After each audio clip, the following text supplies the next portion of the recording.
Hi friends, cauliflower పకోడీకి కాలీఫ్లవర్ని వేడి నీళ్ళల్లో వేసి పసుపు వేసి ఉప్పు వేసి ఉడకపెట్టుకోవాలి ఫ్రెండ్స్. తర్వాత వాటిని పచ్చిమిరపకాయలు, అల్లం వెల్లుల్లి పేస్టు, పసుపు, తగినంత ఉప్పు, తగినంత కారం, శనగపిండి, మైదాపిండి, ఇంకా కార్న్ఫ్లవర్ వేసుకొని కొంచెం కరివేపాకు, కసూరి మెంతి కూడా వేసుకొని వాటిని మంచిగా కలుపుకోవాలి ఫ్రెండ్స్.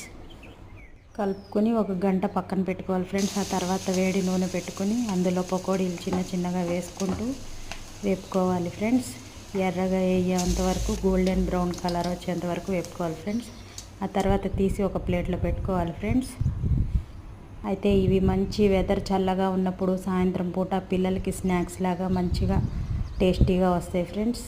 ఇవి ఎంతో టేస్టీగా కాలీఫ్లవర్ పకోడీ రెడీ అయింది ఫ్రెండ్స్. అయితే మా ఇంటి దగ్గర చాలా వర్షం వచ్చి ఇప్పుడే ఆగింది ఫ్రెండ్స్. చల్లగా ఉండటంతో నేను గోబీ పకోడీ చేశాను. మా పిల్లలు చాలా ఇష్టంగా తింటారు. ఇవి కరకరలాడే కాలీఫ్లవర్ పకోడీ రెడీ అయింది ఫ్రెండ్స్. Okay, thank you.